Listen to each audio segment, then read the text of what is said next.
সৌরমণ্ডলের এক নক্ষত্রের সৌজন্যে এই মুহূর্তে আমাদের ওষ্ঠাগত প্রাণ, তিনি সূর্যদেব বিকীর্ণ করেছেন তার তেজ। আর ঠিক এই মুহূর্তে ভারতবর্ষের আকাশে আর এক ধরনের নক্ষত্রদের আনাগোনা। নক্ষত্র মানে তারা। বুঝতেই পারছেন 5 বছর অন্তর এই মরশুমে কোন তারাদের আনাগোনা হয়। ঠিকই বুঝেছেন, তারা ভোটের তারা। ভারতবর্ষের জাতীয় সাধারণ নির্বাচন, আর সেই নির্বাচনে একাধিক প্রার্থী লড়াই করছেন। পশ্চিমবঙ্গের 42টা আসন থেকেও প্রচুর প্রার্থী প্রতিদ্বন্দ্বিতায় নেমেছেন। তার মধ্যেই আমরা ভোটের তারাদের খুঁজে নিয়েছি। আজ এমন একজন তারার সঙ্গে আলোচনা করব যিনি বিবিধ অর্থে অন্য রকমের। ঠিক কী অর্থে এবং কেন অন্য রকমের সেটা আমাদের আলাপচারিতার পরতে পরতেই উঠে আসবে। TV9 বাংলার ইলেকশন স্পেশাল ভোটের তারা অনুষ্ঠানে আজ আমাদের অতিথি যাদবপুর লোকসভা কেন্দ্রের ভারতীয় জনতা পার্টির প্রতিনিধি প্রার্থী ডক্টর অনির্বাণ গঙ্গোপাধ্যায়। অনির্বাণ বাবু, আপনাকে TV9 বাংলা ডিজিটালে স্বাগত। অনেক ধন্যবাদ। নমস্কার। অনির্বাণ বাবু, প্রথমেই যেটা আমি জানতে চাইব সেটা হচ্ছে গিয়ে যাদবপুর লোকসভা কেন্দ্রে ভারতীয় জনতা পার্টির টিকিট পেয়েছেন আপনি। আপনার নাম অনির্বাণ গঙ্গোপাধ্যায়। আপনি কে? আপনি যদি আপনার ভোটারদের কাছে নিজেকে ইন্ট্রোডিউস করতে চান, আপনি ঠিক কীভাবে ইন্ট্রোডিউস করবেন? প্রথমেই বলবো যে আমি যাদবপুর বিশ্ববিদ্যালয়ের ছাত্র। আচ্ছা। আমি এইখানকারই ছেলে। যাদবপুর বিশ্ববিদ্যালয়ে আমি সাংবাদিকতার বিষয়ে পড়েছি। আচ্ছা। প্রথমে এবং আমার যৌবনে একেবারে, এবং তারপরে সেখান থেকে পিএইচডি করেছি দর্শন বিভাগ থেকে। আচ্ছা, দর্শন বিভাগ থেকে পিএইচডি করেছি এবং আমার পিএইচডির সাবজেক্টটা ছিল জাতীয় শিক্ষা আন্দোলন, ঋষি অরবিন্দ এবং ঋষি অরবিন্দের অবদান আমাদের জাতীয় শিক্ষা আন্দোলনে। এবং সেটা একেবারেই যাদবপুর যে শিক্ষা প্রতিষ্ঠান, যাদবপুর যে জাতীয় শিক্ষা আন্দোলনের থেকে যাদবপুরের উৎস। ন্যাশনাল কাউন্সিল অফ এডুকেশন বেঙ্গলও রয়েছে যাদবপুরের ঠিক পাশে। অরবিন্দ ভবন রয়েছে যাদবপুর। অরবিন্দ ভবন রয়েছে, অর্থাৎ রাজা সুবোধ মল্লিক রোড, রাজা এসসি মল্লিক রোড। আমি জানি না কত মানুষ যে রাজা এসসি মল্লিক রোডের উপর যাওয়া আসা করে, কত মানুষ জানে যে রাজা এসসি মল্লিক কে ছিলেন এবং রাজা উপাধিটা মানুষ তাকে দিয়েছিল। রাজা রামমোহন রায় রাজা উপাধিটা মানুষ দিয়েছিল, জনতার রাজা, সেই রাজা সুবোধ মল্লিক। তো অর্থাৎ আমার পুরো গবেষণার ক্ষেত্রটাই তাই ছিল। আচ্ছা। তো আমি প্রথমত এই কথা বলবো যে আমি যাদবপুরেরই ছেলে, যাদবপুর বিশ্ববিদ্যালয়ে পড়াশোনা করেছি। এবং আরও বলতে গেলে নিজের সম্বন্ধে বলতে গেলে আরও অনেক কিছু বলা যায়। ছোটোবেলায় আমার চলে গেছিলাম আমি পন্ডিচেরি। আচ্ছা। ঋষি অরবিন্দের আশ্রমে। সেখান থেকে কি অরবিন্দের প্রতি একটা অন্য রকমের অনুভূতি আপনাকে প্রাণিত করেছে গবেষণার জন্য? সেই প্রায় ধরুন 3 বছর বয়সে আমি চলে গেছিলাম। আচ্ছা, অত ছোট বয়সে আমার দিদিমা চলে গিয়েছিলেন বলতে এটা আপনার অভিভাবকদের সিদ্ধান্ত ছিল? তাদের সিদ্ধান্ত ছিল। এবং শ্রী অরবিন্দের আপ্তসহায়ক যিনি ছিলেন নলিনীকান্ত গুপ্ত, যুগান্তরের সেই সময় বিপ্লবে, বাংলায় যখন বিপ্লব আলিপুর বোমার মামলায় যখন চলছিল, তিনি নলিনীকান্ত গুপ্ত অভিযুক্ত ছিলেন। শ্রী অরবিন্দের তিনি সহকর্মী ছিলেন। আচ্ছা।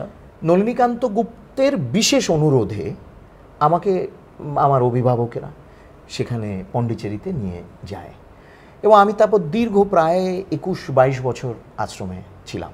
আমার পড়াশোনা দীর্ঘ 2 দশকের আশ্রমিক জীবন।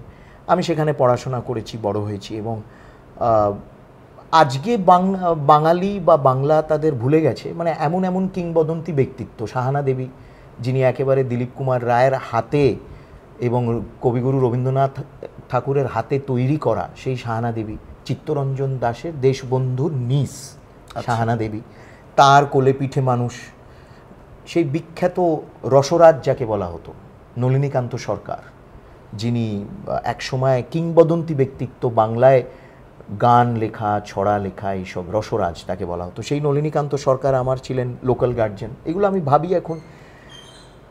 যতীন্দ্রনাথ মুখার্জি অর্থাৎ বাঘা যতীনের পুত্র তেজেন্দ্রনাথ মুখার্জি, তিনিও আশ্রমবাসী ছিলেন, তার কোলে পিঠে মানুষ। আমি ছোটবেলায় এই সব কিংবদন্তি ব্যক্তিত্ব, প্রমথ চৌধুরীর ছেলে কল্যাণ চৌধুরী পুত্র, আমি তারও সংস্পর্শ, তার সান্নিধ্য পেয়েছি।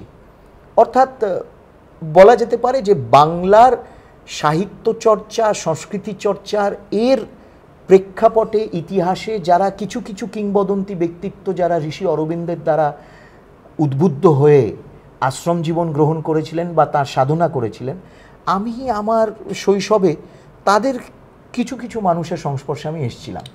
তো এইসব তারপর সেখানেই পড়াশোনা করি। আমার একটা জিনিস বলুন, এই যে আপনার এই পড়াশুনো, আপনার এই প্রেক্ষাপট, আপনার নিজের জীবনের গোড়ার দিককার যে পাঠের সময়, এই সব কিছুর পরে আপনি কিভাবে বিজেপির রাজনীতিতে চলে এলেন? মানে খুব সহজ কথাটা, খুব সহজ একটা উত্তর রয়েছে। এটাও আমরা জানি না, ইতিহাসকে আমাদের ভুলিয়ে দেওয়া হয়েছে বা ইতিহাস এমনভাবে পরিবেশন করা হয়েছে স্বাধীনতার পরে যে কিছু মুষ্টিমেয় মানুষের ওপর ফোকাস করা হয়েছে। দেখুন, ডক্টর শ্যামাপ্রসাদ মুখার্জি শ্রী অরবিন্দের একান্ত অনুরাগী এবং ভক্ত ছিলেন, এবং 1948 সালে, এবং সেই শ্রী অরবিন্দের প্রতিমা মূর্তি এখনও অবস্থিত রয়েছে, এবং সেটা এমন একটা জায়গায় রয়েছে, আমার যাদবপুর লোকসভার কেন্দ্রের অন্তর্গত একটি প্রতিষ্ঠান রয়েছে, সেই প্রতিষ্ঠানে শ্রী অরবিন্দের এই মর্মর মূর্তি এখনও আছে, ঐতিহাসিক সেই মূর্তি। 1948 সালে শ্রী অরবিন্দের অনুমতি নিয়ে, এবং সেটা শ্রী অরবিন্দের জীবনে প্রথমবার, শেষবার তিনি সেই অনুমতি দেন, তিনি কোনোদিন কাউকে সেই অনুমতি দেননি।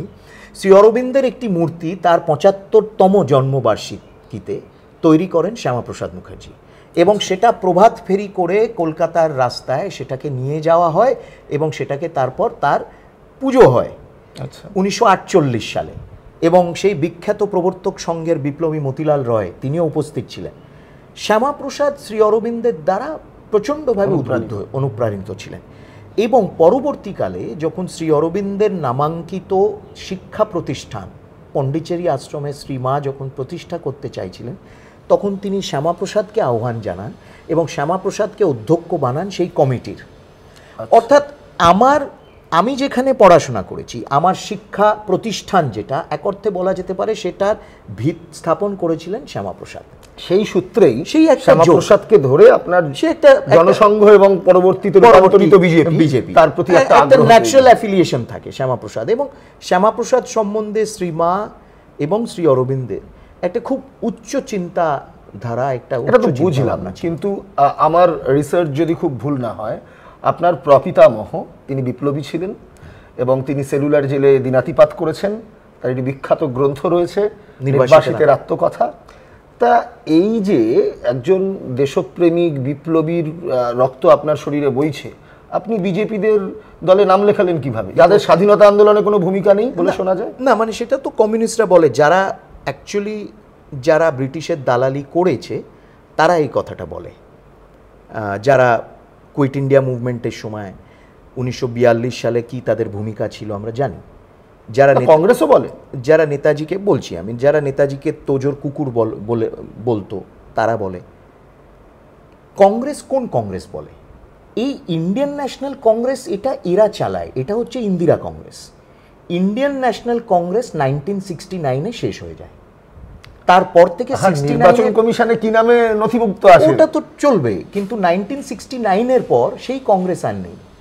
মানে ওই কংগ্রেসটা ভালো ছিল? ওই কংগ্রেসটা স্বাধীনতা আন্দোলনের কংগ্রেস ছিল, মানে যেটা গান্ধীজি বলেছিলেন যে দেশ স্বাধীন হয়ে গেছে, এবার তুলে দেওয়াই যায়। হ্যাঁ, সেই জন্য গান্ধীজিকেই তারা তুলে দিল। যাই হোক, তারা তাও বলবো যে 1969 অবধি এই কংগ্রেস ছিল, এবং এই কংগ্রেসে নেহেরু বলেছিল শ্যামাপ্রসাদকে, জনসংঘকে তিনি ক্রাশ করে দেবেন, এবং শ্যামাপ্রসাদ বলেছিলেন যে, নেহেরু বলেছিলেন I shall crush Jan Sangh, Shyama Prasad বলেছিলেন I will crush that crushing mentality. তো কথাটা হলো যে শ্যামাপ্রসাদের ভূমিকা এবং জনসংঘের ভূমিকা, জনসংঘ গঠিত হয়েছিল স্বাধীনতার পর, এবং জনসংঘে অনেকে ছিল যারা স্বাধীনতা সংগ্রামের সাথে ওতপ্রোতভাবে জড়িত ছিল। যিনি রাষ্ট্রীয় স্বয়ংসেবক সংঘের যিনি প্রতিষ্ঠাতা ডক্টর হেগডেওয়ার, তিনি কংগ্রেসের সক্রিয় কর্মী ছিলেন, এবং কংগ্রেসের সেই সময় কুইট ইন্ডিয়া মুভমেন্ট আন্দোলনে, মানে যেটা প্রথম যে আন্দোলনটা 1921 ছিল, সেখানে নেতৃত্ব স্থানীয় জায়গায় ছিলেন। এবং সেই জন্যে বিভিন্ন সময় যারা আরএসএস করেছে এবং যারা পরবর্তীকালে জনসংঘ করেছে, তাদের মধ্যে অনেকে গান্ধীজির সাথে খুব ওতপ্রোতভাবে জড়িত ছিল, স্বাধীনতা সংগ্রামের সাথে জড়িত ছিল। তারা কিন্তু কোনোদিন ব্রিটিশের সাথে হাত মিলিয়ে কুইট ইন্ডিয়া মুভমেন্টকে কীভাবে দাবিয়ে দেওয়া যায় সেটা তারা করেনি। না, আমি সবই মানলাম, কিন্তু আপনি যাই বলুন, আমাদের এই অন্তত বাঙালি মনস্তত্ত্বে একটি ছেলে যে যাদবপুর বিশ্ববিদ্যালয়ে গবেষণা করেছে, যার শরীরে ধমনীতে শিরায় শতপ্রবাহিত বিপ্লবীর রক্ত, সে কিনা বিজেপি করছে, এটা কিন্তু খুব বেমানান লাগে। উপেন্দ্রনাথ বন্দ্যোপাধ্যায় মানে আমার প্রপিতামহ, তিনি পরবর্তীকালে হিন্দু মহাসভার প্রাদেশিক সভাপতি ছিলেন এবং শ্যামাপ্রসাদের খুব ক্লোজ তিনি কাজ করেছিলেন। শ্যামাপ্রসাদের তিনি জীবন শুরু করেছিলেন শ্রী অরবিন্দের রাজনৈতিক খুব ক্লোজ রাজনৈতিক সহকর্মী হিসেবে, পরবর্তীকালে দেশবন্ধু চিত্তরঞ্জন দাস এবং নেতাজি, এবং পরবর্তীকালে তিনি হিন্দু মহাসভা করেছিলেন। আমার কথা হচ্ছে যে শ্যামাপ্রসাদ ছিলেন বলে আজকে আমরা বসে পশ্চিমবঙ্গে এই ডিবেটটা করতে পারছি। যারা বামপন্থীরা আজকে শ্যামাপ্রসাদকে গালাগালি করে, তারাও পশ্চিমবঙ্গে রাজনীতিটা করতে পেরেছিল শ্যামাপ্রসাদের জন্য। এটা তো শ্যামাপ্রসাদ অনুগামীদের দাবি, এটা তো বামপন্থীরা অ্যাকসেপ্ট করেন না। না, তারা না করলে কি? না, আমি সেই বিতর্কে যাচ্ছি। কিন্তু এটা তো ইতিহাস, আমাদের দাবি কি করে হতে পারে? আমি তো ইতিহাসের কথা বলছি। 1967 সালে 20শে জুন ভোটাভুটি হলো, যখন পশ্চিমবঙ্গ সৃষ্টি হলো, তার আগে পুরো পশ্চিমবঙ্গ দরকার এই আন্দোলন শ্যামাপ্রসাদ করেছিলেন। সেই সময় বামপন্থীরা মুসলিম লীগের পাকিস্তান দাবিকে সমর্থন করছিল। এবং আমি আপনাকে এক জায়গায় বলতেও শুনছিলাম যে জ্যোতি বসু যে প্রতিনিধিত্ব করেছিলেন তাদের তরফে, আপনি ইতিহাস রেলওয়েমেন্স কনস্টিটুয়েন্সি থেকে তিনি যে জিতে এসেছিলেন, তিনি নমস্য ব্যক্তি, তিনি নমস্য ব্যক্তি। সেই জন্য আমি আর ওই ইতিহাসের কি অর্থে আপনি তাকে নমস্য ব্যক্তি না, মানে আফটার অল একটা তো উনি 25 বছর এখানে মুখ্যমন্ত্রী ছিলেন এবং তার একটা প্রতিভা ছিল, তিনি যেমনভাবে তার শাসনকালে আপনার যে পছন্দের আরএসএস তারা একেবারেই মাথাচাড়া দিতে পারেনি পশ্চিমবঙ্গের মাটিতে। না দেখুন, আরএসএসকে কংগ্রেস বলেছিল খতম করবে, এখন ম্যাডাম বলছেন খতম করবেন, কিন্তু আরএসএসকে কতজন নেহেরু থেকে শুরু করে অনেকে বলেছিল খতম করবে, কিন্তু 2025 সালে আরএসএস তার শতাব্দী বর্ষ পালন করবে। ম্যাডাম কোথায় খতম করবে বলেছেন? ম্যাডাম তো রিসেন্টলি বলেছেন আমি আরএসএসকে আগে অনেক ভালো ভেবেছিলাম, এখন দেখছি একটু অন্যরকম। না, ওনার সার্টিফিকেট দরকার নেই, ওনার সার্টিফিকেট দরকার নেই। আরএসএসও তো ওনাকে সার্টিফিকেট দিয়েছিল দুর্গা ইত্যাদি। না, এটা আমি জানি না, এটা অনেকে আমাকে বলে, কিন্তু কোথাও কোথাও লিখিত নেই বা কোনো রেকর্ডে নেই। আপনাদের কাছে থাকলে পাঠিয়ে দেবেন, আই উইল কারেক্ট মাইসেলফ, যে আরএসএস তাকে দুর্গা বলেছে। আরএসএস এর মমতা বন্দ্যোপাধ্যায় সম্পর্কে মূল্যায়ন, আরএসএস এর এতটাও ব্যাংক্রাপসি হয়নি যে আরএসএস মমতাকে বলবে দুর্গা। না বলার কোনো কারণ নেই। এই আরএসএস এর যে পলিটিক্যাল ফ্রন্টাল অর্গানাইজেশন বিজেপি, তারা মমতা ব্যানার্জির দলের সঙ্গে রাজনৈতিক জোট করেছে বলে আরএসএস এর তাকে খুব খারাপ লাগার কোনো কারণ 2 দশক আগে করা হয়েছিল। এবং এই তৃণমূল কংগ্রেসকে আমরা চিনি না, 2 দশক আগে তৃণমূল কংগ্রেসকে চিনতাম, কিন্তু সেখানে কিছু ভদ্রলোক ছিল যারা তাকে নিয়ন্ত্রণ করতে পারত। কোন ভদ্রলোকরা ছিলেন যারা এখন? অনেক লিস্ট দিচ্ছি, পুরো নাম করি। পঙ্কজ বাবু থেকে পঙ্কজ বন্দ্যোপাধ্যায়, অজিত পাঁজা, রঞ্জিত পাঁজা, বিক্রম সেনগুপ্ত, নীতিশ সেনগুপ্ত, কৃষ্ণা বসু, অনেকে ছিল যারা সেই সময় অন্তত বোঝা যেত যে কথাবার্তা বলা। সুগত বসু আছেন তো? সুগত বসু আছেন কি এখনো? না না, অন্তত নেই যে আপনার কাছে কি এরকম কোনো ইনফরমেশন আছে কি আপনার কাছে? বলুন না, কোনো খবর আছে? আমরা তো যতদূর জানি আমি তো দেখতে পাই নেই বলে জানাননি। তিনি নানা কাজে ব্যস্ত, তিনি বিদেশে অধ্যাপনার সঙ্গে যুক্ত। তিনি লাস্ট কবে দেখেছেন সুগত বাবুকে এদের পার্টির প্রোগ্রাম? এটা অন্য আলোচনা, সেটা অন্য প্রক্সিতে পার্টি হয় নাকি? বিদেশে থেকে পার্টি হয়, ব্রাঞ্চ খুলে আপনাকেও তৃণমূল কংগ্রেস ব্রাঞ্চ খুলেছে। ভোট মিটে গেলে সারা বছরের যে রাজনৈতিক ক্রিয়াকলাপ, আপনাকেও বিজেপির কোনো ক্রিয়াকলাপে আমরা দেখতে পাই না। কে বললো? কেন আমি মিডিয়াতে আসি না? আমি মিডিয়াতে গিয়ে ইন্টারভিউ দিই না। আমি স্টুডিওতে আসার কথা বলছি না। আপনি কোনোদিনও পিসি করতে দেখিনি, সেটা আমি তো স্পোকসপারসন না, তা কেন করব? আমাদের একটা দলের শৃঙ্খলা আছে। জাস্ট বিকজ মিডিয়া ওয়ান্টস ইট, আমি কেন পিসি করতে যাব? I am not a spokesperson of the party. বিজেপির যারা পশ্চিমবঙ্গের মূল স্রোতের বিজেপি বলে যাদেরকে সবাই চেনে, মূল স্রোতের বিজেপি বলতে যাদেরকে দেখা যায় গণমাধ্যমে, তো তাদের ডিউটি, সেটা গণমাধ্যমে যাওয়াটা তাদের কাজ। তা আমরা তো একটা, আমাদের পার্টিতে একটা স্ট্রাকচার থাকে, এটা তো পিসি ভাইপো পার্টি না। দেখুন, এই প্রশ্ন তুললে আপনারা মমতা ব্যানার্জির পার্টিকে কটাক্ষ করেন। আপনি কেন ধরে নিলেন সেটা মায়াবতীর পার্টিও হতে পারে? কোন you are obsessed with Mamata. আমি পিসি ভাইপো বললেই আপনারা ভাবেন মমতা। ইট ক্যান বি আপনাদের অবসেশন নেই মমতা, একদম নেই। আমাদের অবসেশন মানুষের সাথে, মমতা ইজ সেলফ অবসেসড এবং আপনারা মমতাকে নিয়ে অবসেসড। আমার কাজ স্পোকসপারসন হওয়া না, তো আপনি কি করে দেখবেন আমাকে? আমাদের যখন পার্টি কোথাও বলে দাঁড়াতে, সেই জন্যে আমরা মিডিয়ার লাইমলাইটে থাকি না এই কারণে, কেন আমরা সিরিয়াস পার্টির কাজ করি। পার্টি যখন কোনো নির্দেশ দেয়, আমরা ক্যালকুলেট করি না weather it is sure shot defeat or sure shot victory. It is parties directive, আমরা গিয়ে দাঁড়াই। আমাদের নিজস্ব কোনো চয়েস, অনুশাসন ডিসিপ্লিন ফলো করি, এবং সেই জন্যে if I am not a spokes person আমি মিডিয়াতে আসি না। যারা স্পোক্স পারসন তাদের কাজ মিডিয়াতে আসা, এবং মিডিয়াতে না এলে যে সারা বছর পার্টির কাজ করি না সেটা মিডিয়ার জানার কথা না, পার্টির কাজ করি কি করি না। না, আপনি একটা জিনিস বলুন, এই যে আপনি যাদবপুরে প্রতিদ্বন্দ্বিতা করছেন, আপনি প্রতিদ্বন্দ্বিতা করতে গিয়ে কি বুঝছেন, মানে আপনার জন্য কতটা আশার আলো আপনি দেখতে পাচ্ছেন? সবসময় আশার আলো দেখি, খুব পজিটিভ দেখছি। উইনেবিলিটি আছে? নিশ্চয়ই আছে, 100%। আপনার এত সুন্দর একটা একাডেমিক ব্যাকগ্রাউন্ড, আপনি এত সুভদ্র মানুষ, আপনি আরাবুল, কাইজার, শওকাত এদেরকে ডিল করতে পারবেন?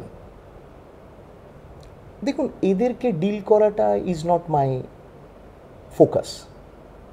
আমরা মানুষের ডিল করতে হবে না, সেটা তো ইলেকশন কমিশনের কাজ। আমরা মানুষের কাছে পৌঁছতে পারছি কিনা। পাচ্ছেন? নিশ্চয়ই। কিরকম ফিডব্যাক পাচ্ছেন? খুব ভালো ফিডব্যাক পাচ্ছি, এবং আপনাদের ডিউটি আরাবুল, কাইজার এদের বিরুদ্ধে প্রশ্ন করা, সেটা তো করা হয়, তাদেরকে এক্সপোজ করা হয়, সেটা হচ্ছে আপনাদের ডিউটি। মানুষকে ঠিক মতো ঠিক ইনফরমেশনটা পরিবেশন সারাক্ষণই করা হচ্ছে। এই যে আপনাকে আমি বললাম আপনি গতবার ইলেকশনে প্রতিদ্বন্দ্বিতা করতে গিয়ে আক্রান্ত হয়েছিলেন, মিডিয়া তো ভীষণভাবে সেটাকে কভার করেছিল, করে কি নি? সেটা আলোচ্য নয়। যেটা আপনার থেকে আমি জানতে চাইবো সেটা হচ্ছে গিয়ে আপনার সারা বছরে যখন এই নির্বাচন থাকে না, আপনি মূলত কি কাজের সঙ্গে যুক্ত থাকেন? আমরা জানি আপনি ডক্টর শ্যামাপ্রসাদ মুখোপাধ্যায় রিসার্চ ইনস্টিটিউটের সঙ্গে ভীষণভাবে গবেষণার সঙ্গে যুক্ত। এর বাইরে আপনার আর কি কি ইনভলভমেন্ট? আমি ন্যাশনাল এক্সিকিউটিভের মেম্বার ভারতীয় জনতা পার্টির। আচ্ছা। এবং চূড়ান্ত নীতি নির্ধারণ এবং বিভিন্ন ডিপার্টমেন্ট আছে যে ডিপার্টমেন্টের সাথে আমি। আপনি ছাড়া পশ্চিমবঙ্গ থেকে আর কারা কারা ন্যাশনাল? 5 জন আছে, অন্য 5 জন আছেন। ভারতী ঘোষ আছেন, স্বপন দাশগুপ্ত আছেন, আরও কয়েকজনরা আছেন। এই যে স্বপন দাশগুপ্ত বলাতে ভালো হলো, আমি এই প্রসঙ্গে আসতাম। বঙ্গ বিজেপিতে একটা ক্লিয়ার ডিভিশন দেখা যায়, আপনি বলতেই পারেন আবারও, যেটা মিডিয়ার করা, কিন্তু তবু আমায় তো বলতেই হবে। একদিকে হচ্ছে স্বপন দাশগুপ্ত, ডক্টর অনির্বাণ গাঙ্গুলির মতন মানুষরা, যারা অত্যন্ত ভদ্র, সভ্য, রুচিশীল, একখানা একাডেমিক ব্যাকগ্রাউন্ড রয়েছে।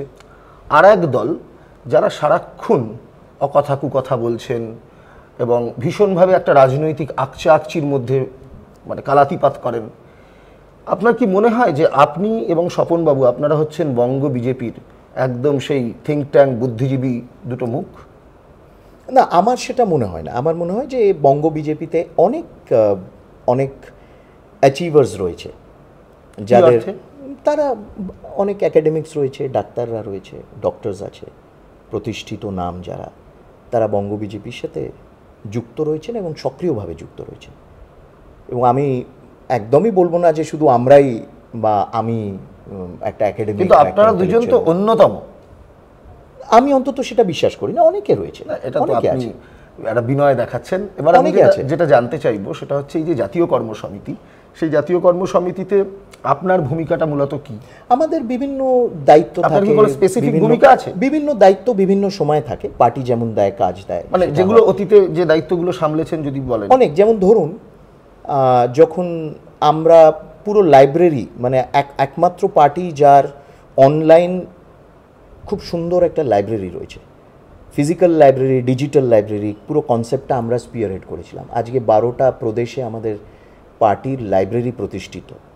তারপর নীতি নির্ধারণ যে ডিপার্টমেন্ট রয়েছে, পলিসি রিসার্চ ডিপার্টমেন্ট, সেই কাজ রয়েছে। তারপরে বিভিন্ন সময় যে বিভাজন বিভীষিকা দিবস প্রধানমন্ত্রী শুরু করলেন, তার পুরো কোঅর্ডিনেশনের কাজ। পার্টি বিভিন্ন সময়ে যেমন যেমন কাজ দেয় সেই অর্থে। তারপর ম্যানিফেস্টো কমিটি বিভিন্ন সময়। এবং আমার যে প্রধান কাজ সেটা হলো এই ফাউন্ডেশনটাকে, শ্যামাপ্রসাদ মুখার্জি রিসার্চ ফাউন্ডেশন, এটাকে। এই ফাউন্ডেশনটার মূলত কাজ এটা হচ্ছে পার্টির থিঙ্ক ট্যাঙ্ক। আচ্ছা। এবং পার্টির থিঙ্ক ট্যাঙ্ক এটা বিভিন্ন রিসার্চ, কি ধরনের রিসার্চ? বিভিন্ন পলিসি রিসার্চ করে, সেখানে পলিটিক্যাল রিসার্চ হয়। শ্যামাপ্রসাদের তার অবদান নিয়ে, তার কর্মকাণ্ড নিয়ে, সেটা একটা দিক। আমাদের পাবলিকেশনস থাকে, বিভিন্ন সারা দেশব্যাপী প্রোগ্রাম থাকে, এবং সেখানে রিসার্চ ওরিয়েন্টেড প্রোগ্রাম থাকে, ট্রেনিং থাকে। এই কাজটার সঙ্গে আপনি কতদিন ধরে যুক্ত? প্রায় আজ হলো প্রায় 12 বছর। 12 বছর ধরে। আপনি কি মানে আপনার কি কোনো পেশা রয়েছে, না আপনি না, আমি ফুল টাইম এই কাজই করি, ফুল টাইম। বুঝতে কেন আমার মনে হয় যে এই কাজ সত্যি ফুল টাইম সময় করার মতন। আমরা এও জানি যে ভারতের বর্তমানে স্বরাষ্ট্রমন্ত্রী অমিত শাহ, তার যে জীবনী, আপনি সেই জীবনীকার আর কি, অভিজ্ঞতাটা যদি একটু বলেন কিভাবে মানে তার পলিটিক্যাল বায়োগ্রাফি, একটা আমরা আপনারই ভাবনা ছিল? হ্যাঁ হ্যাঁ, মানে আমারই এটা ভাবনা ছিল। উনি যখন 2017 সালে উনি 2014 থেকে যখন সর্বভারতীয় সভাপতি হন, হি ওয়াজ দি ইয়াংগেস্ট প্রেসিডেন্ট অফ বিজেপি। 49 বছর বয়সে, 49-এ হি বিকেম প্রেসিডেন্ট 2014 জুলাই মাসে, জুন জুলাই 2017-তে উনি, এবং বহু বছর পর একমাত্র সর্বভারতীয় সভাপতি যিনি সারা দেশে তিনি ট্যুর শুরু করলেন, এবং প্রত্যেকটা প্রদেশে গিয়ে চার স্তরীয় তার সেই ট্যুর হতো, কর্মীদের সাথে, প্রবুদ্ধজনদের সাথে, তারপর সাংগঠনিক বৈঠক, তারপরে কোথাও লাইব্রেরি ইনগরেট, মানে অরুণাচলে গিয়েও তিনি লাইব্রেরি ইনগরেট করেছেন, মানে এটা পার্টি লাইব্রেরি। তারপর তিনি সর্বভারতীয় সভাপতি, এই ট্যুরের আন্ডারে তিনি লক্ষদ্বীপও গেছিলেন। তখন অনেকে বলেছিল, আরে লক্ষদ্বীপ গিয়ে কী হবে, কি ওখানে গিয়ে কী আছে, সেখানেও গিয়েছেন, সেখানেও পার্টি সংগঠনকে চাঙ্গা করেছেন, আজকে লক্ষদ্বীপে আমরা ফাইট দিচ্ছি। উনি কি তখনই মালদ্বীপের সঙ্গে এই গন্ডগোলটা ফোর্সই করেছিলেন? না, মানে সেটা পরে, কিন্তু তখন ওনার এইটা তো অবশ্যই মনে ছিল, এটা ওনার মনে এবং প্রধানমন্ত্রীর মনে সবসময় ছিল যে আমাদের যে এক্সটেন্ডেড আউটলাইন এরিয়াসগুলো স্ট্র্যাটেজিক্যালি লোকেটেড, সেইগুলোকে আমাদের কিন্তু নিজেদের আমাদের আরও বেশি পরিমাণে সেখানে আমাদের ডেভেলপমেন্ট করতে হবে, এবং সেইখানে একটা শৃঙ্খলা থাকুক, একটা সিস্টেম থাকুক। এইটাও ওই সময় আমার মনে হয়েছিল, আমি প্রত্যেক সপ্তাহে একটা ডকুমেন্ট বার করতাম, বুলেটিন, উনি কোথায় কোথায় গেছেন, কি কি করেছেন, কার সাথে দেখা করেছেন, কি বক্তব্য রেখেছেন, এবং সেটা আমাদের নাম দিতাম না সেখানে, যে না আমরা বার করছি, আমাদের নামের দরকার নেই। ওটা করতে করতে আমার পক্ষ থেকে বার করতে, মানে ইনস্টিটিউটের পক্ষ থেকে না, এটা পার্টির পক্ষ থেকে বেরোতো। কিন্তু সেখানে আমার মনে হলো যে ওনার এই যে অবদান পার্টি প্রেসিডেন্ট হিসেবে, ধরুন ওনার টেনিওরে ভারতীয় জনতা পার্টি সবচেয়ে লার্জেস্ট পলিটিক্যাল পার্টি হলো সারা পৃথিবীতে, সিপিসিকেও, চাইনিজ কমিউনিস্ট পার্টিকেও ছাড়িয়ে দিল, ছাপিয়ে গেল। তো আমার মনে হলো যে there is a story which should be told, যে কীভাবে সংগঠন উনি চাঙ্গা করলেন, দাঁড় করালেন। একটা রুলিং পার্টি, তার সরকার ক্ষমতায় রয়েছে, তো রুলিং পার্টির কাজ কি? রুলিং পার্টি তো আরামে বসে থাকবে। ঠিক তার অপোজিট হলো, এবং আমাদের সম্প্রসারণ হলো, পার্টির সম্প্রসারণ হলো, আরও বেশি। এটা আপনার খুব ফ্যাসিনেটিং লেগেছে? এটা খুব ইন্টারেস্টিং, এবং ওনার যে ব্যাকগ্রাউন্ড, উনি কোন ব্যাকগ্রাউন্ড থেকে উঠে এলেন, একটা বুথ সভাপতি থেকে গিয়ে আজকে সর্বভারতীয় সভাপতি হলেন, দেয়ার ওয়াজ এ স্টোরি। এটা পিচ করলেন কিভাবে আইডিয়াটা? না, উনি ইনিশিয়ালি হি ওয়াজ রিলাক্ট্যান্ট, উনি চাইছিলেন না। উনি বলছিলেন যে মূল্যাঙ্কন মানুষ চলে গেলে তারপর হয়, মানুষ থাকতে থাকতে মূল্যাঙ্কন করা। আপনি কি সরাসরি ওনাকে বলেছিলেন? আমি বলেছিলাম, দিল্লিতেই বলেছি। হ্যাঁ। তারপর একাধিক বৈঠক আমাদের হয়। ওনার তারপর শেষে একটা শর্ত ছিল যে এই বইয়ের মধ্যে যদি জনসংঘ থেকে বিজেপির ইতিহাস যদি লেখা হয় তাহলে লিখতে পারো, মানে যারা আমাদের আগেই পার্টিকে দাঁড় করিয়েছে, যারা সংঘর্ষ করেছে, এই পার্টি কিভাবে গ্রো করেছে, উনি ক্যানভাসটা আরো বাড়িয়ে নিলেন, শুধু ওনাকে কেন্দ্রিক রাখলেন না। এবং ওনার বক্তব্য ছিল এই পুরো পলিটিক্যাল জার্নির মধ্যে আমি হচ্ছে আরেকজন কুশীলব, আরেকজন। তো সেইভাবে ইট বিকেম আ পলিটিক্যাল ক্যাটাগরিতে ইট বিকেম আ বেস্ট সেলার। খুব স্বাভাবিক, অমিত শাহ বিজেপি ক্ষমতায়, অমিত শাহকে নিয়ে তারপর রাজনৈতিক পরিক্রমা, মানে বিভিন্ন ভাষায় ট্রান্সলেটও হয়েছিল। কিন্তু অমিত শাহ নিজের ফিডব্যাক কি ছিল বইটা পড়ে? না, মানে উনি খুব সেই বিষয় নিজের সম্বন্ধে খুব রিজার্ভ থাকেন না, খুবই, কিন্তু উনি মানে খুব নরম, and he is extremely approachable. কিন্তু উনি যদি কোনো টাস্ক দেন, কোনো কাজ যদি দেন, ওনার মতন ফলোয়িং আপ এবং ওনার মতন হার্ড টাস্ক মাস্টার, ডিসিপ্লিনড এবং হার্ড টাস্ক মাস্টার খুব কম। এটা কিন্তু আমি দেখেছি। এবং যারা ওই টাস্কটা করতে পারেন না তাদের ক্ষেত্রে ওনার অ্যাপ্রোচটা কি হয়? আচ্ছা, সরাসরি, ঠিক আছে, উনি ক্যাপাসিটিটা বুঝে নেন, উনি সবাইকে কাজে লাগান কিন্তু তার ক্যাপাসিটি অনুযায়ী, এবং সচরাচর কিন্তু এমন ব্যক্তি উনি সিলেক্ট করেন না যে টাস্কটা করতে পারে না। আচ্ছা, ওনার সিলেকশন যা হয় সেটা সব জহুরির চোখ একদম। হ্যাঁ, মানে একেবারে মোস্ট অফ দ্য টাইম। আপনার কি মনে হয় এই যে অমিত শাহর এই ক্ষমতাটার কথা আপনি বললেন, এটা কি এই জন্যই একটা সাধারণ বুথ সভাপতি থেকে এই পরিক্রমা? আমার মনে হয়, এবং এই কথাটাই কিন্তু আমি আমাদের কার্যকর্তা যারা অন্যরা রয়েছে মাঝে মাঝেই বলতে থাকি, যেটা কিন্তু কোনো কাল্পনিক সিচুয়েশন না। আমরা চোখে দেখেছি একজন বুথ স্তর থেকে উঠে হয়েছে। ইফ ফর দ্যাট ম্যাটার প্রধানমন্ত্রী নিজেও। আমি এই প্রসঙ্গে আসছিলাম, এই বইটা নিশ্চয়ই প্রধানমন্ত্রী মোদিও পড়েছেন, ফিডব্যাক পেয়েছেন? না না না, নিশ্চয়ই প্যাসিভ ফিডব্যাকও তো আমরা পাই ওইরকম না, উনি নিশ্চয়ই দেখে অমিত শাহ থাকবেন, কেন্দ্রিক একটা বই রচিত হয়েছে আর উনি সেটা পড়েননি, নিশ্চয়ই হয়তো দেখে থাকবেন একটুখানি। আর আপনার আমার মানে মোস্ট অবভিয়াস প্রশ্ন যেটা, সেটা হচ্ছে অমিত শাহকে নিয়ে বই লিখেছেন মানে খুব ভালো, কিন্তু নরেন্দ্র মোদীকে নিয়ে এই ধরনের একটা ইনিশিয়েটিভ নয় কেন? অনেক ইনফ্যাক্ট আমরা শ্যামাপ্রসাদ ফাউন্ডেশন থেকে 2015 সাল ঠিক যখন নরেন্দ্র মোদী সরকারের 1 বছর হলো, আমি তবে থেকে একটা সিরিজ শুরু করেছিলাম। প্রত্যেক বছর আমরা একটা অথরিটেটিভ ভলিউম বার করি নরেন্দ্র মোদীর ওপর। আচ্ছা, ফাউন্ডেশন থেকে 2015 সাল থেকে এই 2024 জানুয়ারি ভলিউম বেরিয়েছে। মাঝে কোভিডের ওই সময়টা। মূল বিষয়বস্তু কি? মূল বিষয় হচ্ছে তার বিভিন্ন দিক। আমরা প্রথম যে বইটা বার করি রিডিফাইনিং গভর্নেন্স, সেটা ঠিকঠাক চলেছিল।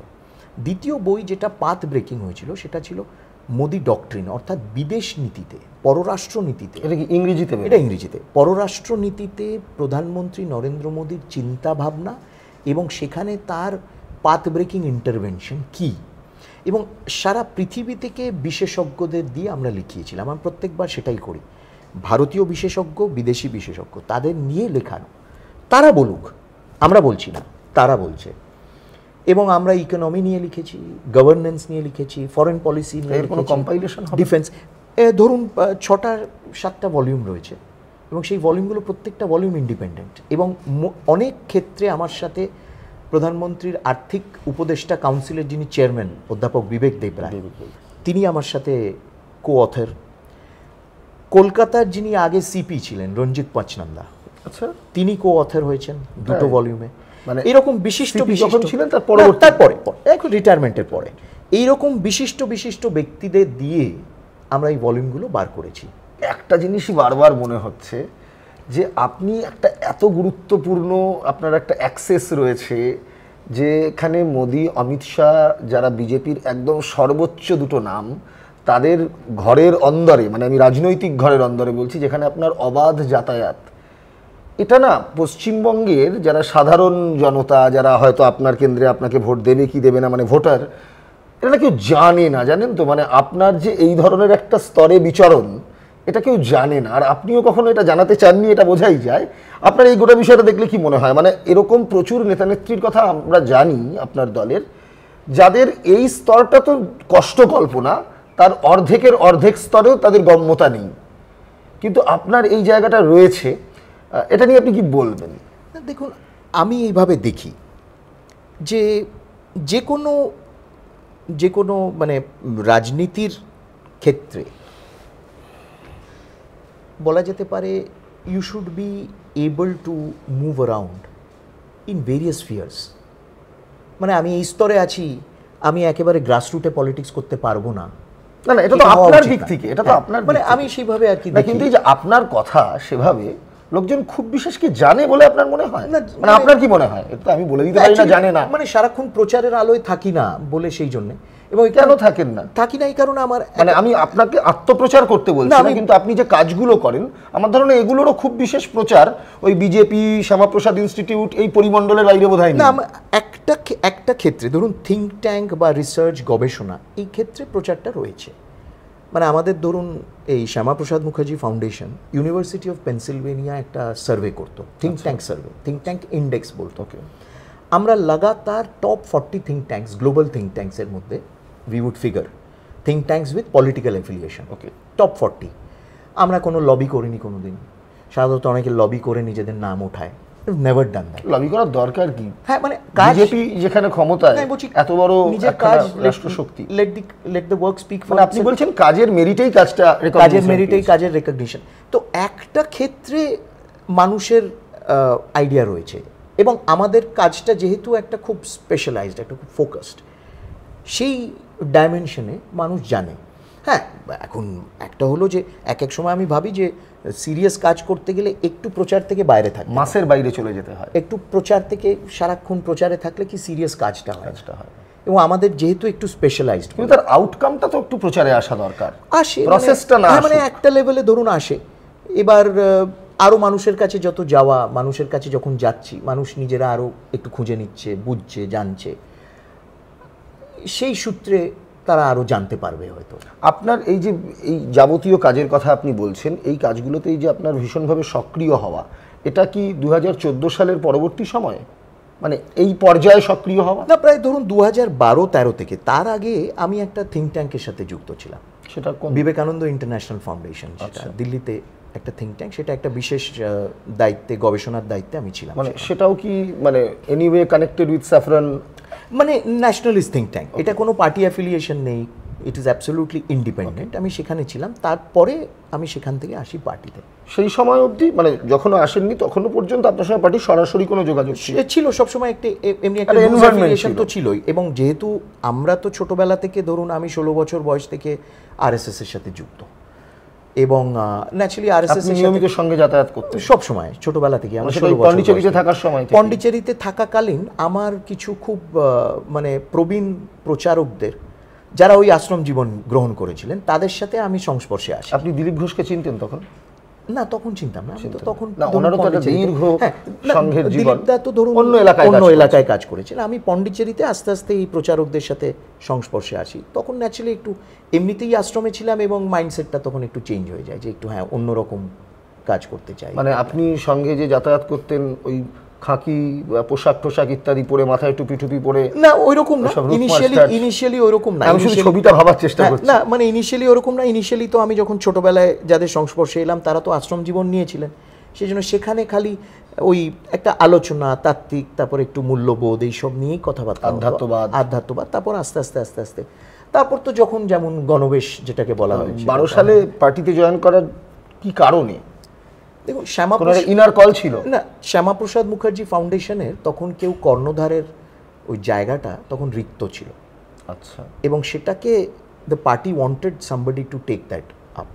ওকে। তখন আরএসএস এর নির্দেশ। এটা তো হেডকোয়ার্টার এট কলকাতা? না, দিল্লিতে। কেন, এটা ন্যাশনাল থিঙ্ক ট্যাঙ্ক বলে দিল্লি। কলকাতাতে কি এর কোনো? আমাদের গ্রুপস রয়েছে, আমাদের 5টা প্রদেশে, মানে যেখানে যেখানে শ্যামাপ্রসাদ যুক্ত ছিল, সেখানে we have loosely affiliated groups, যারা কাজ করে, বিভিন্ন কাজ করে, বিভিন্নভাবে প্রোগ্রাম করা, এইসব করে। এবং এখন আমরা একটা এক্সপ্যানশন ফেজেও যাব আগামী দিনে। সেরকম কলকাতাতেও কিছু গ্রুপস আপনাদের আছে, খুব সক্রিয় আছে। আপনার মূলত কাজটা দিল্লিতে বসেই করতে হয়? কেন্দ্রীয় স্তরে এবং সারা দেশে। থাকেন মূলত কি কলকাতায় বেশি? কলকাতা আর দিল্লি। যতদিন আমার কাছে এই কেন্দ্রীয় স্তরের দায়িত্বটা রয়েছে, আমাকে কিছুদিন, মানে জাতীয় কর্মসমিতির বিষয়টা না, জাতীয় কর্মসমিতি প্লাস এই শ্যামাপ্রসাদ মুখার্জি ফাউন্ডেশনের চেয়ারম্যান হিসেবে যতদিন সেই দায়িত্বটা আছে, কিছু 2012 থেকে পালন করেছেন? 2012 থেকে আমি জয়েন করি অ্যাজ ডাইরেক্টর। আচ্ছা। তারপরে আমাকে দল চেয়ারম্যান বানায়। ওকে। মানে এলিভেটেড হন, মানে এক যুগ কাটিয়ে ফেললেন আর কি ওখানে। এক করতে আর কি। আচ্ছা, আমার একটা জিনিস বলুন, যেহেতু আপনার আরএসএস এর সঙ্গে এই সম্পৃক্ততার কথা বললেন, একটা কথা খুব শোনা যায় যে আইডিওলজিক্যালি আরএসএস, বিজেপি এরা যতটা আর্চ রাইভাল মনে করে কমিউনিস্টদের, ততটা এই তৃণমূল ইত্যাদি এই ধরনের আউটফিটকে নয়। এটার কারণটা কি? দেখুন, আর্চ রাইভাল বলতে সেই কথাটা, I would not use that word. এক সময় ছিল কমিউনিস্ট পার্টিতে, ধরুন যারা ছিলেন তারাও তাত্ত্বিক নেতা ছিলেন, চিন্তাবিদ ছিলেন, এবং কোথাও একটা ডায়ালগ, লেখাপড়া ছিল, একটা ডায়ালগ সম্ভাবনা ছিল। যদিও বা সবসময় আমাদের মেন কনফ্লিক্টটা হচ্ছে বিচারধারার কনফ্লিক্ট, আইডিওলজিক্যাল কনফ্লিক্ট। তারা দেশকে এক প্রকার বোঝে, আমরা দেশকে আর এক প্রকার দেখি। তাদের কিছু বেসিক্স রয়েছে, আমাদের বেসিক্স অন্য রয়েছে। এটা কি মূলত ভাববাদী আর বস্তুবাদী দর্শনের ফারাক? না, সেটা না। এটা বেসিক্যালি হচ্ছে যে মানে সব তার মধ্যে সেটাও রয়েছে, কিন্তু আমার মনে হয় ডাইমেনশনের মধ্যে অনেক লেয়ার্স রয়েছে। আপনারা অনেক ইন্ডিজেনাস ভাবে দেখেন। সেটা আমাদের স্বভাবের মধ্যেই রয়েছে। মানে ধরুন, জনসংঘ যে প্রতিষ্ঠিত হয়েছিল, ওই একটা ইন্ডিজিনাস ডিরেকশন, দেশ স্বাধীনতার পর কোন দিশা নেবে। আমরা আমেরিকান মডেল চাই না, আমরা সোভিয়েত মডেল চাই না, আমরা কি নিজেদের কোনো মডেল ডেভেলপ করতে পারি কিনা?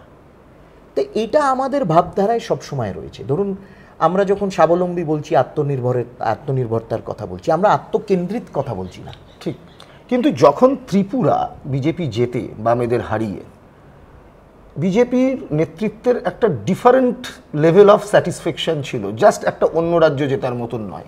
এটার কারণটা কি? এটা ঠিক। দেখুন ত্রিপুরাতে এই যে 25 বছর বামপন্থী শাসন, মানে বামপন্থীদের, কমিউনিস্টদের হারিয়ে হ্যাঁ গেরুয়া ব্রিগেড ঝান্ডা এবং তুললো। সেটা অবসান কংগ্রেস ঘটাতে পারলো না, সেটার অবসান আমরাই ঘটালাম, এবং that was a point of victory. মানে এটা একটা অতিরিক্ত আনন্দ কেন দেয়? একটা আছে, ওটা একটা কারণ, সেই কারণটাই আমি জানতে চাই। যে দেখুন একটা আইডিওলজিক্যাল অ্যাডভার্সারির সাথে, আপনার একটা আইডিওলজিক্যাল অ্যাডভার্সারির সাথে লড়ে সংগ্রাম করে যতটা একটা স্যাটিসফ্যাকশন হয়, নন আইডিওলজিক্যাল পার্টিগুলোর সাথে করে কোনো স্যাটিসফ্যাকশন হয় না।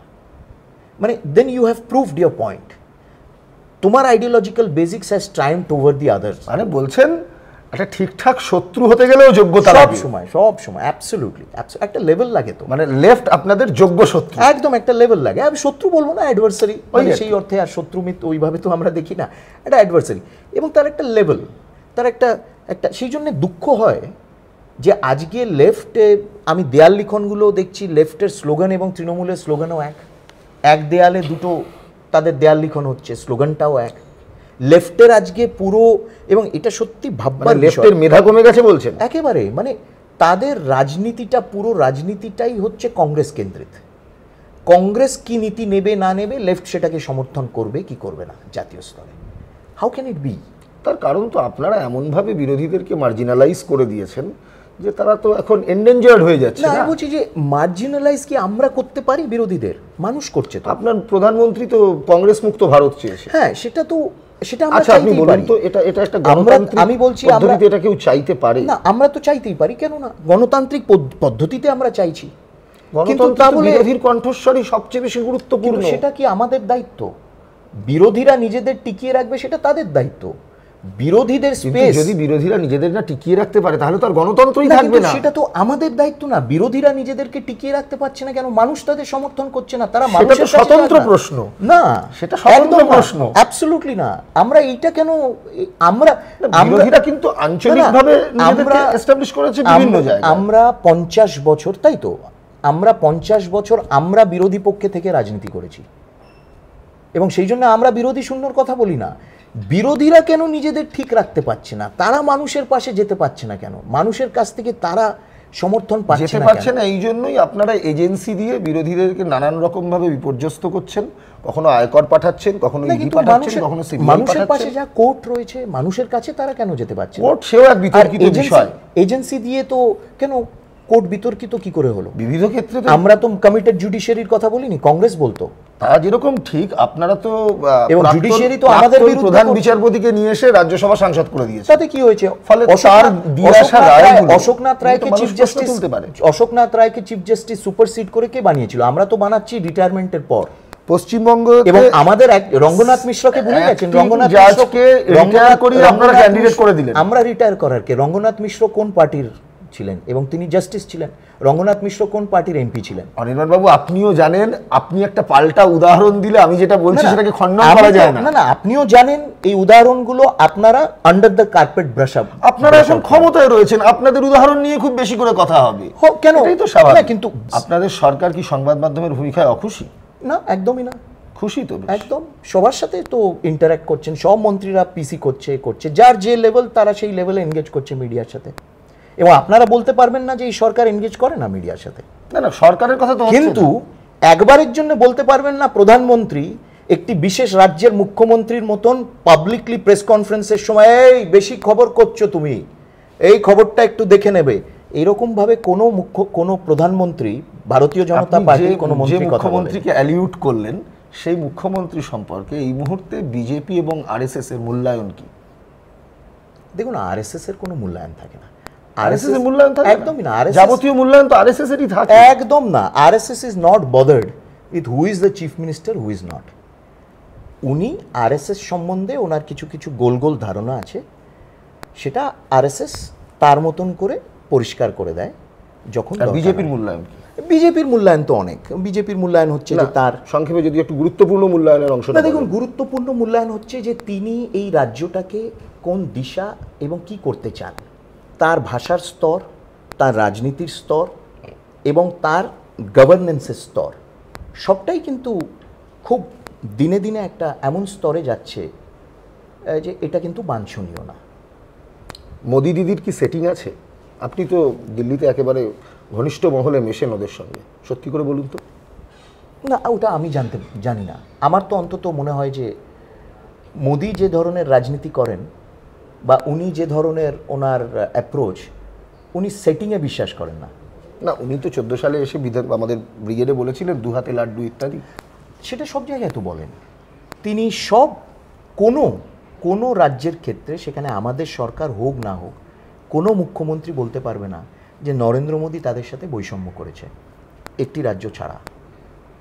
তারা বলছে অন্য কোনো রাজ্যে ব্যক্তিগত স্তরে তো আমি শুনেছি সুসম্পর্ক সক্ষই রয়েছে। ব্যক্তিগত স্তরে তো উনি সবসময় একটা সৌজন্য প্রোটোকল সবার সাথে মেনটেন করেন। মানে কার কথা বলছেন?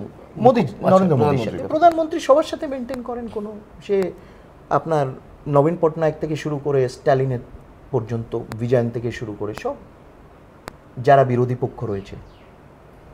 তা এই যে বিভিন্ন সময় সিপিএম বলে, কখনো কখনো আপনার দলের নেতাও বলেন, পরোক্ষে বলেন যে বিভিন্ন দুর্নীতির ইস্যুতে কেন্দ্রীয় এজেন্সিগুলো কেন আরও সক্রিয় হচ্ছে না, অর্থাৎ এই প্রশ্নটা তোলার মধ্যে দিয়ে তারা কি ইমপ্লাই করতে চায় আপনিও বুঝতে পারছেন। প্রত্যেকটা এজেন্সি যে ইনভেস্টিগেট করছে এটা সবটাই তো কোর্টের মনিটরড হচ্ছে, এবং সেখানে যার মনে হবে যে এখানে স্লো হচ্ছে, কেন হচ্ছে না, they are free to approach the court. এই কথাটা আমি বারবার বলছি, প্রত্যেকটা হচ্ছে কোর্ট মনিটর চলছে, সেখানে কোনোটাই নেই যে কোর্ট মনিটর না বা কোর্টের নির্দেশে চলছে না। এবং যেখানে মনে হচ্ছে কোর্ট নিজে বলছে, যেখানে আর একটু স্পিড দরকার। কিন্তু একটা মনে রাখতে হবে যে investigative process is a very long process, specially PMLA যেখানে ইনভলভড, যেখানে এই ধরনের কারোবার involved, it is a very long process investigation, খুব পেইনস্টেকিং ইনভেস্টিগেশন হয়। তাহলে আপনি বলতে চাইছেন এটা তার স্বাভাবিকভাবেই যে সময়টুকুনি লাগার সেটুকুনি দিতে হবে, সে দিতে হবে। এবং কথাটা হচ্ছে এটা তো পুরোটা কোর্ট মনিটরড, কোর্ট রয়েছে, the court is there, high court আছে, সুপ্রিম কোর্ট আছে, anyone can appeal, approach the court and say যে এখানে স্লো কেন হচ্ছে ইনভেস্টিগেশন। এই যে কোর্টের কথা বলছেন, আমি একটু আগে জাস্ট উল্লেখ করলাম, তখন আমরা একটা অন্য বিষয়ে আলোচনা করছিলাম। এই যে নিয়োগ দুর্নীতি মামলা ইত্যাদি, এগুলোতে একখানা বিশেষ কণ্ঠস্বর হিসেবে উঠে এসেছিলেন বিচারপতি গঙ্গোপাধ্যায়, আপনারই সারনেম শেখ। তা তিনি বিচারপতির কুর্সি থেকে পদত্যাগপত্র দিয়ে ভারতের রাষ্ট্রপতি এবং প্রধান বিচারপতিকে জানিয়ে সরাসরি নেমে এলেন, আপনার দলের তমলুকের প্রার্থী হলেন। আপনাকে দলের দিক থেকে আমি কোনো প্রশ্ন করব না, আপনার কি মনে হয় না যে এর ফলে তার জাস্ট দিয়ে আসা যে রায়গুলো, বা রায় হয়তো নয়, পর্যবেক্ষণ বা নির্দেশ, সেগুলো নিয়ে মানুষের মনে প্রশ্ন উঠে যাবে? দেখুন, মানুষ ঠিক করবে, লেট দ্য পিপল ডিসাইড। উনি, ওনার একটা পপুলারিটি ছিল, এবং বিচারপতি গঙ্গোপাধ্যায় প্রথম বিচারপতি না যিনি রিটায়ার করে বা বিচারপতির আসন থেকে অবসর প্রাপ্ত করে, অবসর নিয়ে রাজনীতির আলিন্দে এসছেন, রাজনীতির আঙ্গিনায় এসছেন। He is not the first justice or chief justice, এরকম ওনার আগে বহু, হ্যাঁ মানে চিফ জাস্টিস না, জাস্টিস, এরকম ওনার আগে বহু, ইনফ্যাক্ট চিফ জাস্টিসেস রয়েছে, এমনকি ইলেকশন কমিশনার সিইসিরাও রয়েছে। কেপিএস গিল ছিলেন, সিইসি ছিলেন, পরবর্তীকালে কংগ্রেসের সরকারে তিনি রাজ্যসভার এমপি হন, মন্ত্রীও হন, স্পোর্টস মিনিস্টার হন, সেনাপ্রধান আছেন, সেনাপ্রধানরা তো রয়েছেই। সো দিস ইজ, এবং কে রাজনীতিতে আসবে নাকি কেউ প্রাইভেট ফার্মে গিয়ে কনসালটেন্সি করবে, আমি ওই পার্টটাতে যাচ্ছি না, তার ব্যক্তিগত মতামত। এবং এবার হচ্ছে যে ওয়েদার, মানে ওনার স্ট্যান্ডিং, ওনার ক্রেডিবিলিটি, সেটা মানুষ ঠিক করবে। উনি যদি জেতেন, it is a stamp on his victory. উনি জিতলে মন্ত্রী হবেন, সেটা তো প্রাইম মিনিস্টারের প্রেরোগেটিভ। আপনি জিতলে তো হবেন। আমি অ্যাকচুয়ালি ওইভাবে ভাবি না। আপনি মানে ভাবেন না, আমার প্রোগ্রামিংটা আমি বলছি না যে আপনি সারাক্ষণ ওটা অ্যাসপায়ার করুন, আমি জানতে চাইছি। না, there is শুনেছেন? absolutely no aspiration। এবং আচ্ছা, পশ্চিমবঙ্গ থেকে কেন এত কম মন্ত্রী হয়, এতজন এমপি জিতলো? দেখুন, আমার এটা মনে হয় যে মন্ত্রী হওয়া না হওয়াটা, it is absolutely prime ministers prerogative, এটা ওনার ক্যাবিনেট। উনি ঠিক করবেন, ক্যালকুলেশনটাও ওনার। যাও বা করলেন বাবুল সুপ্রিয়কে, তাও আবার কেড়ে নিলেন, বাবুল সুপ্রিয় রাগ করে তৃণমূলে চলে গেল। তো তার নেচারের দিলীপ ঘোষ খাপ এত খাওয়াতে পারে। এত ভালো রেজাল্ট দিল, দিলীপ ঘোষকে মন্ত্রী করা হলো না, তাও আবার কেন্দ্র থেকেও সরিয়ে দিয়ে আর অন্য কেন্দ্রে পাঠিয়ে দেওয়া না, হলো। আবার বলছি না, উনি অন্য কেন্দ্রে তো জিতেই যাবেন, সেটা তো কোনো ব্যাপারই না। উনি যে কেন্দ্রেই দাঁড়ান না কেন, এবং সেটা একটা ক্যালিবার, যে একজন ব্যক্তি কোনো কেন্দ্রে সীমিত নয়। আপনার দিলীপ ঘোষকে কেমন লাগে? খুব ভালো লাগে। আপনার সঙ্গে সম্পর্ক কেমন? খুব ভালো, মধুর সম্পর্ক একেবারে। সেটার কি মূল কারণ দুজনের বুনিয়াদটাই আরএসএস? হ্যাঁ, হতে পারে হয়তো আমাদের কিন্তু একটা আপনি আর background। উনি তো পুরো দুটো বিপরীত বিন্দু। না, থাকা মানে উচিত তো। ওনার মুখের যে ভাষা, ওনার যে মেজাজ, না, আর উনি- আপনি না, উনি তো খুব- সম্পূর্ণ বিপ্রতীক। না, উনি খুব একজন মানে বন্ধু মানুষ, এবং খুব সবাইকে একটা নিয়ে একটা ওনার আলাদা একটা সাদা energy কালো থাকে। একদম। একদম। এবং প্রত্যেকটা দলে সব মেরুর মানুষকে লাগে, সব মেরু, সবারই একটা সকলের role। উপযোগিতা আছে কিছু না কিছু। সকলের উপযোগিতা, একটা রোল রয়েছে তাদের। আচ্ছা, এই যে এই মুহূর্তে আপনার যে রাজ্য বিজেপির যে নেতৃত্ব, তাদের মধ্যে আপনার সবচেয়ে পোটেনশিয়াল কাদের মনে হয় ইলেকটোরাল পলিটিক্সের জন্য? অনেকে রয়েছে, মানে যারা ধরুন আমি দেখছি এখন বিভিন্ন, যাদের অনেক ফিউচার ক্যাপাসিটি রয়েছে। সেরকম অনেক, মানে এমনি তো নাম করে নাই বলতে চাইছেন না। চাইছি না, কিন্তু অনেকে আছে যাদের খুব ভালো মেধা আছে, যাদের ক্যাপাসিটি আছে, পলিটিক্যাল সিস্টেমের মধ্যে বিভিন্ন কাজ করার তাদের প্রবণতা রয়েছে। আগামী দিনে তারা লিডারশিপ হিসেবে ইমার্জ করবেন।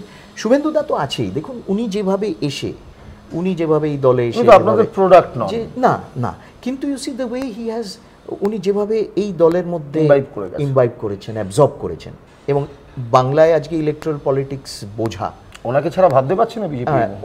ওনার যে ধরনের মানে আন্ডারস্ট্যান্ডিং রয়েছে, এবং যে ধরনের অমিত শাহ ওনাকে খুব পছন্দ করেন, গুরুত্ব দেন। না, অবশ্যই, মানে ধরুন এক লিডার অফ অপোজিশন,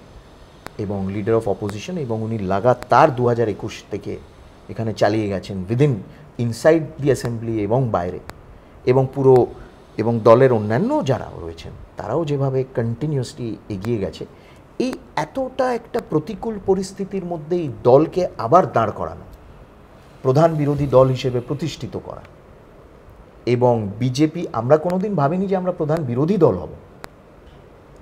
সেটা তো দিলীপ ঘোষ করেছেন। দিলীপদার অবশ্যই সব মানে কন্ট্রিবিউশন রয়েছে, সফলতম রাজ্য সভাপতি যারা ধরুন এই লেয়ারটাকে তৈরি করেছে। কিন্তু সেই দিলীপ ঘোষই তো আপনার দল আস্থা রাখতে পারলো না। এটা আপনাদের মিডিয়া ন্যারেটিভ। আপনারা আমাদের দল সম্বন্ধে কি জানেন বলুন তো একটু। তার গুরুত্ব কমিয়ে দেওয়া হয়েছে, সেটা আপনাদের মনে হচ্ছে। সেই জন্যই বলছি তো, আপনারা এই দল সম্বন্ধে কি কতটা জানেন, এই দল কিভাবে চলে। ইভেন তিনি যে কেন্দ্র থেকে জিততেন সেই কেন্দ্র থেকেও সরিয়ে তাকে একটা অন্য কেন্দ্রে দিয়ে দেওয়া ভালো হয়েছে। কেন্দ্র দেওয়া হয়েছে তো, এখান থেকে মানে এই কেন্দ্রটা খারাপ ছিল যেটাতে উনি এতদিন জিততেন? সেটা ওনাকে জিজ্ঞেস করবেন। সেই কেন্দ্রও ভালো ছিল, এটাও ভালো, এবং আবার বলছি তিনি যেখান থেকে দাঁড়াবেন জিততে পারেন। সেটা তো আপনি বললেনই, ওনার ক্যালিবার। হ্যাঁ, একদম। কিন্তু এই যে দল সরিয়ে দিয়েছে, এগুলো হচ্ছে মিডিয়া ন্যারেটিভ। সরিয়ে দেয়নি। আপনাদের ড্রাই ফেজেস থাকে, আপনারা ছিপ ফেলে বসে থাকেন, কিছু মিডিয়া ন্যারেটিভ আপনারা খোঁজেন।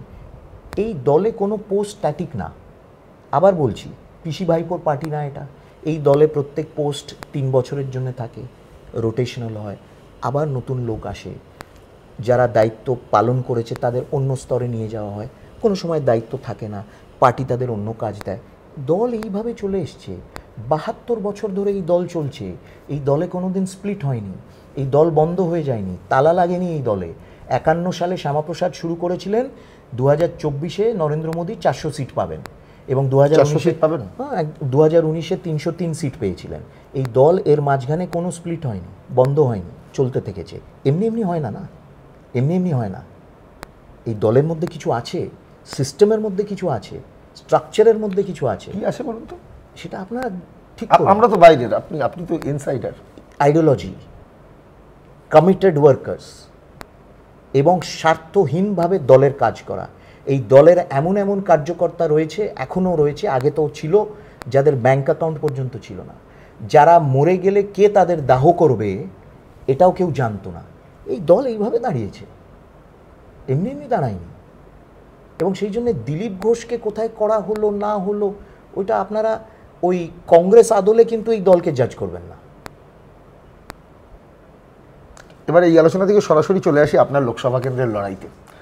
আপনার লোকসভা কেন্দ্রে আপনার প্রতিপক্ষের দুজন প্রার্থী, একজন তৃণমূল কংগ্রেসের সায়নী ঘোষ আর একজন সৃজন সিপিআইএম এর তরফ থেকে। এই দুজন সম্পর্কে আপনার কি মূল্যায়ন? আইএসএফ এর প্রার্থীও রয়েছে, আপনার কি মূল্যায়ন? না দেখুন, মূল্যায়ন তো দুজনই খুব তরুণ, মনে হয় আপনার চেয়ে বয়সে দুজনই অপেক্ষাকৃত ছোট। মানে যাদবপুর সেদিক থেকে দেখতে গেলে একটা তারুণ্যে ভরা আর কি প্রতিদ্বন্দ্বিতা দেখতে চলেছে। দুজনের সম্পর্কে আপনার প্রাথমিক মূল্যায়ন কি? আপনি তো প্রচারে বেরিয়ে তো ফিডব্যাক পাচ্ছেন। না, প্রচারে বেরিয়ে আমি ওই ধরনের ওদের ফিডব্যাক পাচ্ছেন না, নিও না, পাচ্ছিও না, বা মানুষ এটা তো উচিত। আপনার বিপক্ষ কি করছে সেটা তো আপনাকে জানতে হবে। ওটা এমনি দেখা যায় এবং আমি কোনো মন্তব্য করতে চাই না। তারা তাদের প্রচার করছে, তারা কি আপনাকে আক্রমণ করছে? তারা তাদের প্রচার করছে, তারা নিজেদের বিষয় রাখছে, পার্টির বিষয় রাখছে, তাদের আইডিওলজিক্যাল ইস্যুজ রাখছে, আমরা আমাদের বিষয় রাখছি, এইভাবেই। দুজনের সম্পর্কে আপনার কোনো মূল্যায়ন নেই?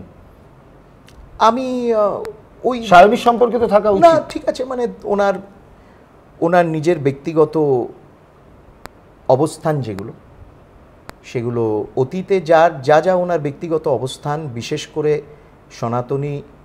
সনাতনী ধর্ম ভাবাবেগের বিরুদ্ধে, সেটা খুব চিন্তাজনক সবসময়। সে কথা কি আপনি বলছেন?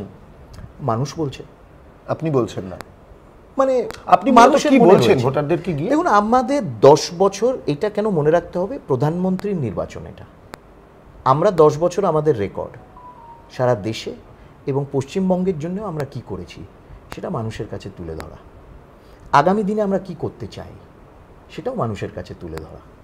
কিন্তু আপনি যদি দেখেন আপনাদের দেওয়া প্রতিশ্রুতিগুলো, যেরকম অনেকগুলো প্রতিশ্রুতি আপনাদের সরকার রক্ষা করেছে, সেটা জম্মু কাশ্মীর হোক, সেটা 3 তালাক হোক, রাম মন্দির হোক, এরকম অনেকগুলোই রক্ষা করা হয়েছে। সম্ভবত পুনর্বার যদি আপনাদের সরকার তৈরি হয়, অভিন্ন দেওয়ানি বিধিও হয়তো মান্যতা পেয়ে যাবে। কিন্তু আবার কালো টাকা ফিরিয়ে নিয়ে এসে সাধারণ মানুষের অ্যাকাউন্টে ঢুকিয়ে দেওয়ার যে কথা, সেই কথা কিন্তু লোকে রাখতে পারে। এইটা একটা মিসনোমার। এটা কোনো সময় এটা একটা তুলনামূলক মন্তব্য ছিল এবং এটা অমিত শাহ করেছিলেন, মোদিজিও বলেছিলেন। তিনি বলেছিলেন যে পরিমাণ কালো টাকা রয়েছে সেই টাকা যদি পুরো ফিরিয়ে আনা যায় তাহলে প্রত্যেকের অ্যাকাউন্টে এত টাকা, মানে একটা তুলনামূলক কম্প্যারেটিভ। এইবারে ভোটেও বলেছে যে পশ্চিমবঙ্গ থেকে যে পরিমাণ টাকা কেন্দ্রীয় সংস্থা সিজ করেছে, একদম তৃণমূল সেটা নিয়ে আবার ঠাট্টা তামাশা করে বলেছে তাহলে পার হেড 21 টাকা করে পাওয়া যায়। লজ্জা করা উচিত না? তাদের লজ্জা করে না যে তাদের মন্ত্রীর বান্ধবীর বাড়ি থেকে কোটি কোটি টাকা ক্যাশে পাওয়া গেছে, তারা আবার 21 টাকার হিসেব করছে?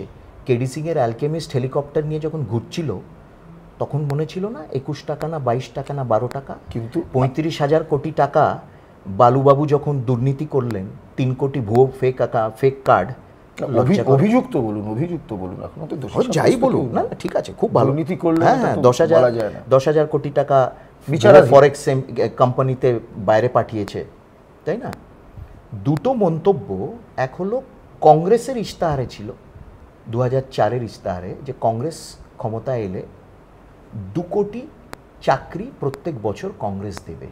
এটা মোদি বলেনি, আমাদের ইশতেহারে লোকে মানে মাথা ফাটালেও আমাদের ইশতেহারে একটা পেজেও এই লাইন দেখবে না। মানে আপনারা কর্মসংস্থানের কথা বলেনি না?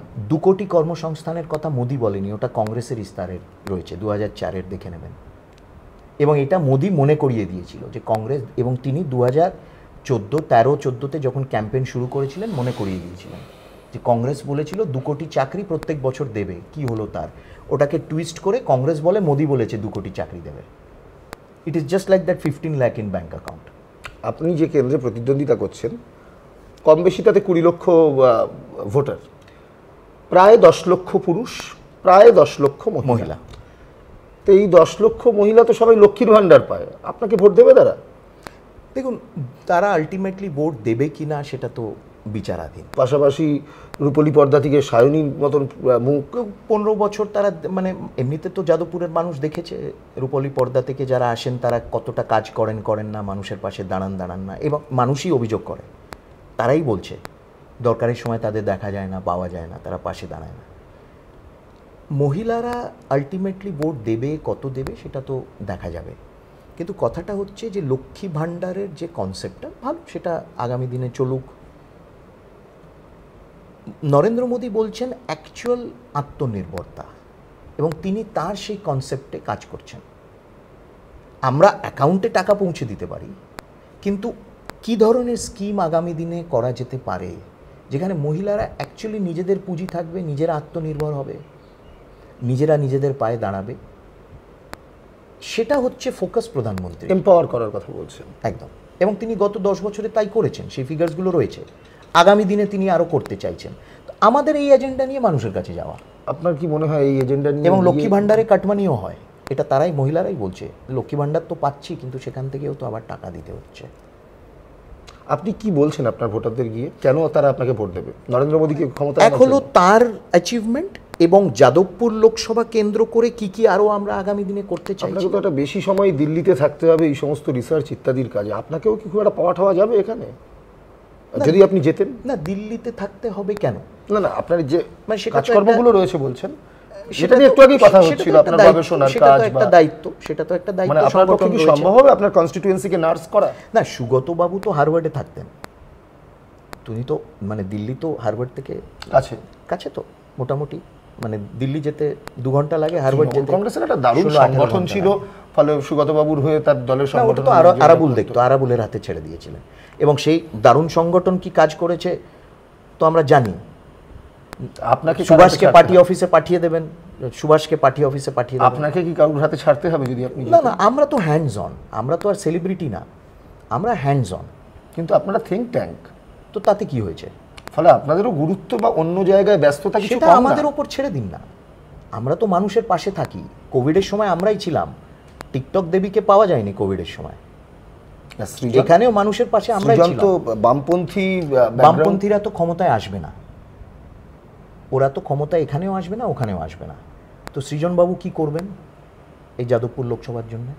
মানে আপনি বলতে চাইছেন চেঁচানো ছাড়া বিরোধী কণ্ঠস্বর সংসদে পৌঁছে দেবে? তাতে কি হবে? মানুষের কি উপকার হবে এখানে? মানুষের কি মানে উপকার? তার মানে আপনি বলতে চাইছেন যারা কেন্দ্রে সরকার করতে পারবে শুধু তাদেরই ভোট দেওয়া উচিত? একদম একদম।